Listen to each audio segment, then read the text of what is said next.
All right, so my name is Josh, and our family has been attending FCC for a little over 2 years. And if you sit on this side, you're going to recognize us because 2 out of the 3 of us are over 6 feet tall. And we know that there are a few of you that actually race to get to church before us so that you know that you don't have to sit behind us. That's fine. We get it. So I've been asked to share a little bit about why our family contributes financially to FCC on a weekly basis. But first, I want to tell you a little bit about why we're here in the first place. We joined FCC during a period of significant transition for me personally. Except for a few short visits here and there, this is the first church that our family has attended for over 20 years where I wasn't on staff as a pastor. You see, before I had even met my wife, Rachel, until the fall of 2023, I had been a youth pastor working with middle school and high school students at churches in Florida, and most recently here in the Chicagoland area. But if I'm being completely honest, as much as I loved working with students, I found myself becoming more and more at odds with the evangelical churches where I served. I felt like God was calling me to broaden my understanding of what it looks like for every person to reflect the image of God, regardless of their upbringing, their beliefs, or more specifically, their sexual or gender identity. To say the very least, God was calling me to grow beyond my conservative upbringing, and it was becoming clearer and clearer to me that I could no longer serve in the evangelical church where I had suddenly found myself feeling like an outsider. So in fall 2023, we attended FCC for the first time as a family, and I will never forget what I experienced that day. Pastor Eric opened the service, just like he did today, by telling us that whoever you are and wherever you are on your journey of life and faith, beloved, you are most welcome here. For together, we seek to follow the way of Jesus Christ by loving God, loving others, and loving ourselves with our whole being. And that hit me like a ton of bricks. But it was nothing compared to what Pastor Emily said just before we took communion. Given the situation that we had just left, I cannot explain how badly I needed to hear someone tell me that this is not my table and this is not your table. This is God's table.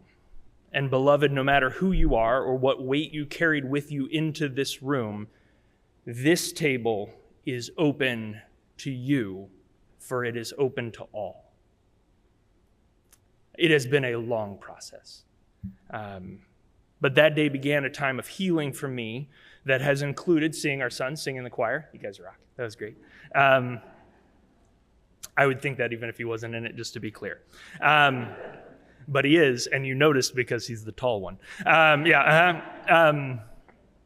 It included coming to trivia night where we were able to invite our friends, and we felt safe doing that.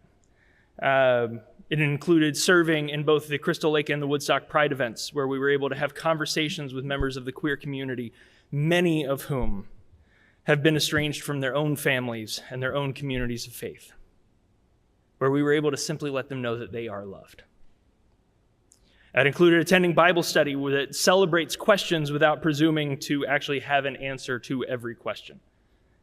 It includes making friends over the last year with the very aptly named Dinner with Friends. That is so good. That's so good. It's great. And most recently, helping Tyler with Junior Fellowship. Now, here's where it comes back to why our family supports FCC financially on a weekly basis. See, every single bit of that, all of it, it takes money for it to be able to happen. It just does. Without people who give faithfully, the lights and the AC, they just don't turn on. The buttons, the pins, the magnets that we handed out at Woodstock Pride, they would have not been ordered. And this is, I cannot stress this enough. At JF, there would have been no Capri Sun. And I was genuinely surprised how excited they were about the Capri Sun. Like, I cannot tell you how important this is. It was a moment, friends. It was really good. And those 3 things, right? Those seem very small, but those are just the 3 that I could think of off the top of my head. There are hundreds, if not thousands, of those little things that your generosity makes possible. And that's a big deal. Because when those things don't or can't happen because of financial constraints, we end up with fewer and fewer opportunities to tell people that whoever you are and wherever you are on your journey of life and faith, beloved, you are most welcome here. So that's where I'm going to leave it. If you can think of even one thing that FCC does that you enjoy or that makes you feel more welcome, I want to encourage you to give. And if you're going to give, I want to encourage you to pledge to give in the coming year. All that does is it helps our church plan for different ways that we can welcome everyone. And since they gave me a microphone and have not taken it away yet, as someone who now part of my job is being able to work with youth pastors and student ministry directors around the country, I feel like if I'm given a microphone, I ought to let you know. Tyler Iskra, dude, awesome. Yeah.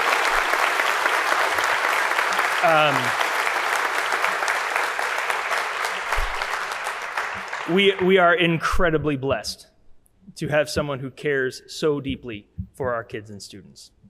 Thank you.